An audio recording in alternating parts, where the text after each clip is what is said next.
Tu travailles dur, tu gères ton argent, tu fais des efforts depuis des années. Et pourtant, peu importe ce que tu fais, ton compte en banque revient toujours au même niveau. Comme s'il y avait un plafond invisible que tu ne pouvais jamais dépasser. Ce n'est pas une coïncidence. Ce n'est pas la malchance. Et ce n'est surtout pas ton manque de discipline. Ce que tu vas découvrir dans les prochaines minutes, c'est un mécanisme intérieur que personne ne t'a jamais expliqué. Un mécanisme qui décide à l'avance jusqu'où tu peux monter financièrement, avant même que tu commences. Il y a une phrase silencieuse que ton cerveau a enregistrée il y a très longtemps. Cette phrase dit « Je suis quelqu'un qui peut avoir jusqu'à tel niveau, pas plus. Je suis quelqu'un qui appartient à cette classe sociale, pas à celle d'au-dessus.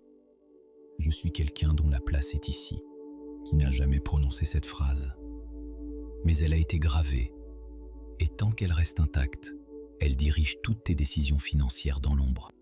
Pour comprendre comment ça fonctionne, regarde l'objet que tu as probablement chez toi. Un thermostat. Tu le règles à 22 degrés. Si la pièce dépasse 22 degrés, le thermostat déclenche la climatisation pour redescendre.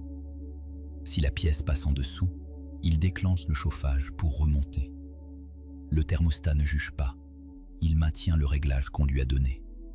Toujours, sans relâche. Ton cerveau fonctionne exactement de la même manière avec ton niveau de richesse. Il a un thermostat intérieur. Et ce thermostat a été réglé sans ta permission. Il a été réglé par tout ce que tu as vu, entendu, ressenti pendant les premières années de ta vie. Le niveau de richesse de tes parents, les phrases qu'on disait à table sur l'argent, le statut social de ton entourage immédiat, la manière dont les adultes autour de toi parlaient des riches et des pauvres. Ton cerveau d'enfant a observé tout ça. Il a fait une moyenne silencieuse.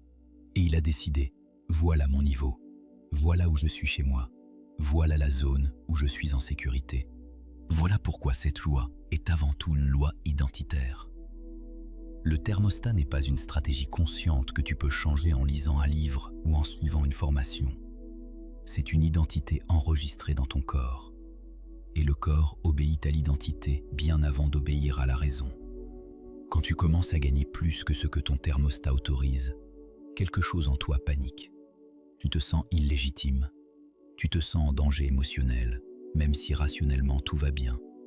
Et ton cerveau, pour te protéger, déclenche les actions nécessaires pour te ramener au niveau connu. Tu vas faire une mauvaise décision financière qui ne te ressemble pas. Tu vas dépenser de manière absurde. Tu vas saboter une opportunité majeure. Tu vas créer un conflit qui te coûtera cher. Tu vas tomber malade au pire moment. Tout ça, ce n'est pas la malchance. C'est le thermostat qui fait son travail. Il te ramène à la zone de sécurité. Il maintient le réglage. Il protège l'identité installée. Pour comprendre la puissance de ce mécanisme, regarde ce qui se passe avec les gagnants de loterie. Des chercheurs américains ont suivi pendant des années des centaines de personnes qui avaient gagné des sommes considérables au loto. Des millions de dollars, parfois plus. Ces personnes, du jour au lendemain, sont passées d'un niveau de revenu modeste à une richesse qu'elles n'auraient jamais imaginée. Et le résultat de ces études est édifiant. La majorité d'entre eux se retrouvent, 5 à 7 ans plus tard, au même niveau financier qu'avant le gain. Certains sont même plus pauvres qu'avant. Endettés, ruinés, divorcés, brouillés avec leur famille, comme si le gain n'avait jamais existé. Pourquoi ? Ce n'est pas par bêtise, ce n'est pas par malchance, c'est par thermostat.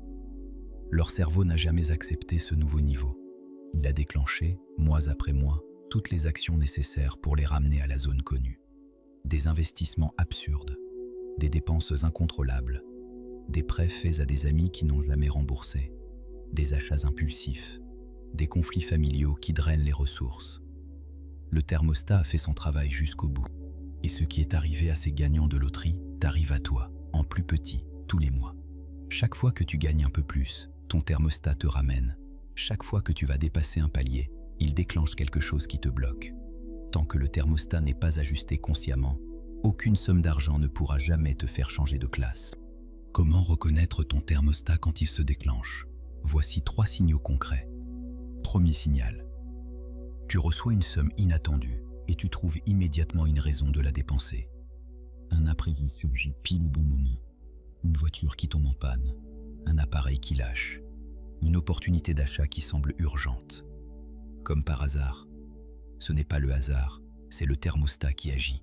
Deuxième signal, tu approches d'un objectif financier majeur et au moment où tu allais y arriver, tu prends une décision étrange qui te fait reculer. Tu refuses un client important sans raison valable. Tu fais une erreur de calcul que tu n'aurais jamais faite avant. Tu changes de stratégie au pire moment. Le thermostat ne supporte pas que tu sortes de la zone. Troisième signal. Tu te sens vaguement coupable, mal à l'aise ou anxieux quand tu commences à mieux gagner ta vie. Pas une vraie joie, une sensation diffuse d'imposture. Comme si quelque chose n'était pas à sa place. C'est le thermostat qui te signale que tu sors de ton réglage habituel. Si un seul de ces signaux te parle, ton thermostat est actif. Il dirige ton argent sans que tu le saches. Et il continuera à le faire jusqu'à ce que tu le rendes conscient. Voici le protocole concret pour identifier ton réglage actuel et commencer à le déplacer. Tu vas le pratiquer pendant 7 jours. Pendant ces 7 jours, à chaque transaction financière, gain ou dépense, tu vas poser à voix basse une question simple. Cette somme entre-t-elle dans mon thermostat ou en sort-elle? Tu vas écrire la réponse dans un carnet. Pas dans ton téléphone, dans un carnet, avec la date, le montant et la sensation que tu as ressentie. Anxiété, soulagement, culpabilité, joie, indifférence. Chaque sensation est une information précieuse. À la fin des 7 jours, tu vas relire toutes tes notes et tu vas voir émerger un pattern. Tu vas voir la zone dans laquelle ton thermostat est confortable et tu vas voir précisément à quel moment il se déclenche pour te ramener. Une fois que tu as identifié ton niveau actuel, tu peux commencer à le déplacer consciemment. Pas d'un coup, palier par palier. En te répétant chaque matin la nouvelle identité que tu veux installer. Et tu auras une nouvelle phrase à te répéter. Une phrase qui remplace l'ancien réglage. Je ne suis plus prisonnier d'un réglage qui n'est pas le mien. Je suis celui qui ajuste son thermostat intérieur sans plafond ni peur. Cette phrase, dis-la chaque matin pendant 30 jours, à voix haute, avec conviction. Parce que ce que tu déclares avec ta voix, ton cerveau finit par y croire. Et ce que ton cerveau croit, ton thermostat finit par le régler. Pas par magie, par répétition consciente, par autorité reprise sur un mécanisme qui tournait dans l'ombre. Se restaurer, c'est rendre conscient ce qui te dirigeait dans l'ombre. Bâtir, c'est ajuster ton thermostat palier par palier vers ton vrai niveau. Transmettre, c'est laisser à ceux qui viennent après toi un réglage plus haut que celui que tu as reçu. Si cette vidéo a touché quelque chose en toi, abonne-toi pour ne rien manquer de la suite. Like, si tu veux que je continue à creuser ces mécanismes invisibles qui dirigent ton argent. Et partage avec celui ou celle qui n'arrive pas à dépasser son niveau malgré tous ses efforts.